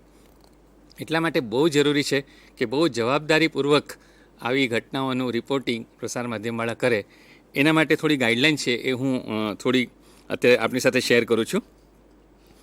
રિસર્ચ એવું કહ્યું છે કે જ્યારે પણ આવું રિપોર્ટિંગ થાય છે, મીડિયા જ્યારે બહુ ગ્લોરીફાઈ કરીને પહેલાં પાને મોટા મોટા ન્યૂઝ આપે છે, તો ત્યારે કન્ટેજિયસ સુસાઇડ્સ બનતા હોય છે. એટલે મેં કીધું કોપીકેટ સુસાઇડ, નકલ કરીને બાળકો સુસાઇડ કરે એવી ઘટના બનતી હોય છે. અને મોટાભાગના કેસમાં એવું જોયું છે કે પહેલાં 3 દિવસના રિપોર્ટ આવે, એના પછીના 3 દિવસમાં આવા બનાવો બનતા હોય છે અને એની સાથે બીજા બાળકો એનું જોઈને આત્મહત્યા કરતા હોય છે. અને આવા આત્મહત્યાની ઘટનાઓનું પ્રમાણ ભણેલા ગણેલા વર્ગમાં વધારે થાય છે, કારણ કે એ લોકો વધારે પ્રસાર માધ્યમનો ઉપયોગ કરતા હોય છે અથવા એ લોકોનું એક્સપોઝર પ્રસાર માધ્યમ સાથે વધારે સારું હોય છે. તો એ લોકો આ બધા ન્યૂઝ વધારે વાંચે છે અને એ લોકો જ આવી રીતે કોપીકેટ સુસાઇડ જે કહેવાય તે કરવા જાય છે, કરવા પ્રેરાય છે. તો હવે શું કરવું જોઈએ? વિયેના અને આયર્લેન્ડના દેશો છે એવું અમે વાંચ્યું છે કે ત્યાં આની ગાઈડલાઇન્સ બનાવવામાં આવી છે, રાષ્ટ્રીય ગાઈડલાઇન, રાષ્ટ્રીય સૂચનો બનાવવામાં આવ્યા છે. જ્યારે પણ આવો બનાવ બને તો પત્રકાર લોકો અથવા તો મીડિયા કઈ રીતે જવાબદારપૂર્વક એનું રિપોર્ટિંગ કરે એના માટે ગાઈડલાઇન બનાવવામાં આવી છે. અને વિયેનામાં તો અભ્યાસ પણ થયો છે કે જ્યારે આવી ગાઈડલાઇન 1987માં બનાવવામાં આવી અને પછી એ લોકો જોયું તો ખાસું આત્મહત્યાનું પ્રમાણ ઘણું નીચું આવી ગયું. તો જો રાષ્ટ્રીય કક્ષાએ અથવા તો રાજ્ય કક્ષાએ આવી કોઈ ગાઈડલાઇન બનાવવામાં આવે કે કઈ રીતે રિપોર્ટિંગ કરવું, તો એ ઘણો ફરક પાડી શકે છે. અને બીજું, મેં આગળ પણ વાત કરી, જ્યારે મિસકન્સેપ્શનમાં આગળ મેડમે પણ વાત કરી કે જ્યારે પણ આવા ઇન્સિડન્ટ્સ બને છે તો બ્લેમ ગેમ રમવામાં આવે છે. આ પેપરમાં ખાસ એવું મોટા અક્ષર લખે કે શિક્ષકે આવું કર્યું અને શિક્ષકે આવું કર્યું એટલે સુસાઇડ કર્યો અને શિક્ષકને જેલ થઈ. તો આવી રીતે અથવા તો મા બાપને પણ બ્લેમ કરવામાં આવે કે મા બાપાએ સ્કૂટર આપવાની ના પડી, બાળકે સુસાઇડ કરી નાખ્યો. તો આવું ક્યારેય પણ ન કરે. પત્રકાર મિત્રો અને પ્રસાર માધ્યમે પણ એ સમજવાની જરૂર છે કે આ કોઈ આત્મહત્યા કોઈ એક કારણથી નથી થતી, એ ઘણા બધા કારણો એક સાથે મળે અને આવી ઘટના બનતી હોય છે. મેં આગળ પણ કહ્યું તેમ કે આવી તો ઘટના ખાલી એને ટ્રિગર કરે, ખાલી એક ઉત્તેજિત કરે અને આ ઘટના બની જતી હોય છે. એનો મતલબ એમ નથી કે એના માટે શિક્ષક જવાબદાર છે કે મા બાપ જવાબદાર છે. તો એની ખાસ કાળજી જ્યારે રિપોર્ટિંગ થાય ત્યારે કરવામાં આવે. અને જ્યારે તમે મીડિયા જ્યારે કવરેજ કરે છે ત્યારે મીડિયાએ ખાસ ધ્યાન રાખવું જોઈએ કે જે આત્મહત્યાથી બચેલું બાળક છે અથવા વિદ્યાર્થી છે અથવા વ્યક્તિ છે એ અને એના સગાવાલા એની માનસિકતાનો પણ ખૂબ જ ખ્યાલ રાખવો. એવી રીતે રિપોર્ટિંગ ન થાય કે એ લોકોને માનસિક આઘાત વધારે લાગે, એમાં ફેમિલીમાંથી બીજું કોઈ સુસાઇડ કરી નાખે અથવા એ લોકો વધારે સ્ટ્રેસમાં આવી જાય અને નવી સમસ્યા ઊભી થાય. એમની માનસિકતાને હંમેશા માન આપવું જોઈએ. એ લોકો ખૂબ જ મોટા આઘાતમાંથી પ્રસાર થતા હોય અને ત્યારે તમે એમના પર્સનલ એ લોકોની સ્ટોરી બનાવીને આપી દો, એમના નામો લખી નાખો, એમના વિશે ઘરની પર્સનલ વાતો બધી પેપરમાં આપી દો, તો આ એ લોકો માટે ઘણું બધું આઘાતજનક થઈ શકે. તો આ એ ફરજ છે પ્રસાર માધ્યમની કે ધ્યાન રાખે જ્યારે રિપોર્ટિંગ કરે ત્યારે લોકોની માનસિકતા, કુટુંબીજનોની માનસિકતા અને જો આત્મહત્યા કરનાર વ્યક્તિ જીવિત રહી હોય તો એની પણ માનસિકતાને ધ્યાનમાં લઈ અને એ રીતે રિપોર્ટિંગ કરે કે એની કોઈ ખરાબ અસર કે આડઅસર ન થાય. અને જ્યારે પણ પ્રસાર માધ્યમ આવું ઇન્ફોર્મેશન આપે છે ત્યારે એ લોકો એ પણ કાળજી રાખવાની જરૂર છે કે આવી ઇન્ફોર્મેશન પાછળ વૈજ્ઞાનિક સચ્ચાઈ શું છે, વૈજ્ઞાનિક તારણો શું છે એની કાળજી લઈ અને છાપે. પોતે જાતે જજમેન્ટ લઈ જાતે કારણો લખીને રિપોર્ટિંગ ન કરે, જેથી કરીને સમાજમાં સાચી માહિતીનો પ્રસાર થાય. એક્સપર્ટનો, સાયકિયાટ્રિસ્ટનો, સાયકોલોજિસ્ટનો સંપર્ક કરી આ બનાવ પાછળ ખરેખર શું કારણ હોય, ખરેખર શું વૈજ્ઞાનિક માહિતી છે એ મેળવી અને પછી જો રિપોર્ટિંગ કરે તો રિપોર્ટિંગ થોડું બેલેન્સ થાય અને અનનેસેસરી એનેથી બીજા કોઈ પ્રેરાય નહીં. ઘણીવાર આપણે જોયું છે કે પ્રસાર માધ્યમ આખું પદ્ધતિ ડિસ્ક્રાઇબ કરે કે એણે આમ કર્યું અને પછી ખુરશી લીધી, એના પર ચડ્યો અને પછી ગળે ફાંસો નાખ્યો અને પછી પંખા પર લટકાયું, અથવા તો અહીંથી સીડ લીધા અને અહીંથી નાખ્યા અને આમાં બોળીને ખાધા અને આમાં ગ્લાસમાં નાખીને પી ગયા. આવી બધી આખી પદ્ધતિ પેપરમાં આપવામાં આવે કઈ રીતે સુસાઇડ. તો આ ક્યારેય પણ ના આપવું જોઈએ. એ જ્યાં ગાઈડલાઇન્સ મૂકવામાં આવી ત્યાં તો આ મનાય છે કે ક્યારેય પણ એ પબ્લિશ નહીં થવું જોઈએ કેમ સુસાઇડ થયો. હા, આપઘાતનો બનાવ બન્યો, દેટ્સ ઓકે, પણ કેવી રીતે આપઘાત થયો છે એ ક્યારેય પણ ડિસ્ક્રાઇબ ન કરવું જોઈએ, કારણ કે આનાથી બાળકો નવી રીત શીખે. ઇવન એક દેશમાં તો નોર્ધન શ્રીલંકામાં 1980 ને 90 દરમિયાન એ લોકોએ સ્ટડી કરીને એ લોકોએ જોયું કે ત્યાં પેલા સીડ્સ આવે છે, યલો ઓલિયન્ડર સીડ્સ કરીને એક ઝાડ આવે છે જ્યાં પેલું પીળું ફૂલ ઉગતું હોય છે. તો એના જે સીડ્સ છે તે સીધી હાર્ટને અસર કરે છે, હાર્ટને બંધ કરી દે છે.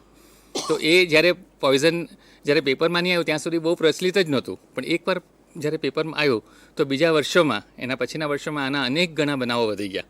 અને ત્યારથી એ ગાઈડલાઇન મૂકવામાં આવી કે આવી કોઈ પણ જ્યારે સુસાઇડની ઘટના બને છે તો એ પદ્ધતિ અથવા કઈ રીતે સુસાઇડ થયો એનું આખું ડિસ્ક્રિપ્શન ક્યારે પણ પેપરમાં કે ટીવીમાં આવવું જોઈએ નહીં. અને પેપરવાળાએ હકારાત્મક ભૂમિકા પણ ભજવવાની છે. એવું નથી કે બધા નકારાત્મક રિપોર્ટ જ આપવાના છે. એ લોકોએ એ પણ લખી શકે કે જેવી રીતે આપણી પાસે જે હેલ્પલાઇન નંબર્સ છે, આપણી પાસે પ્રોગ્રામો કરવા માટેના આપણે જે મેલ આઈડી આપણે અહીંયા અત્યારે ડિસ્પ્લે કર્યું છે એ જ પ્રસાર માધ્યમ બી કરી શકે. પેપરમાં આવું પણ આપી શકે કે આવો કોઈ પણ બાળકને આવી તકલીફ હોય, કોઈ પણ વિદ્યાર્થીને તકલીફ હોય, કોઈના કુટુંબમાં આવો બનાવ બન્યો હોય તો these are the contact numbers, કે આ હેલ્પલાઇન્સ છે, તમે આનો નંબર લઈ, તમે આનો સાથ લઈ, તમે આનો સહકાર લઈ અને તમે આ બાબત પર આગળ કામ કરી શકો. તો એ પણ આપી શકે પ્રસાર માધ્યમ, તો એ સમાજ માટે બહુ સારું કામ થઈ જશે.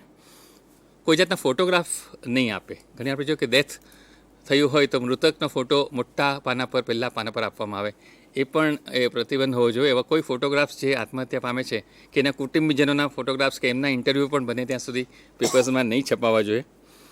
અને આવા સમાચારો યુઝ્યુઅલી એવી પણ ગાઈડલાઇનમાં એવું પણ કહેવામાં આવ્યું છે કે પહેલાં પાને યા છેલ્લા પાને બહુ મોટા પ્રોજેક્શનથી નહીં આપવું. અંદરના પાને નાના ન્યૂઝ કવરમાં એ ભલે આપે, પણ જ્યારે મોટા પાના પર આપવામાં આવે છે અથવા ફ્રન્ટ પેજ પર આપવામાં આવે, મોટા અક્ષર આપવામાં આવે તો એ વધારે ગ્લોરીફાય થાય છે અને વધારે કોન્ટેજિયસ સુસાઇડ કરી શકે. એટલા માટે એ પણ એવોઇડ કરવું જોઈએ.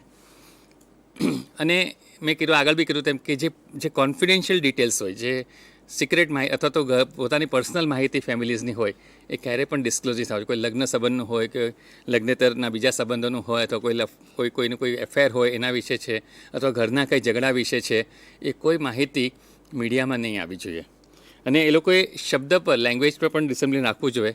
અને એ જે સુસાઇડ કરે છે અથવા પ્રયાસ કરે છે પોતે ગુનાહિતની ભાવના ન લે એવા શબ્દ નહીં વાપરવા જોઈએ. દાખલા કે એક્ઝામ્પલ આપેલો કે આપણે એમ લખે ફલાણા છોકરાએ આત્મહત્યા કરી, એના કરતાં જો એવું લખવામાં આવે કે આ ફલાણા છોકરાનું આત્મહત્યાથી મૃત્યુ થયું છે, તો એ વાક્ય ઘણું ડાયલ્યુટ કરી નાખે એના પરનું જે હીન ભાવના છે અથવા તો ગુનાહિત ભાવના છે.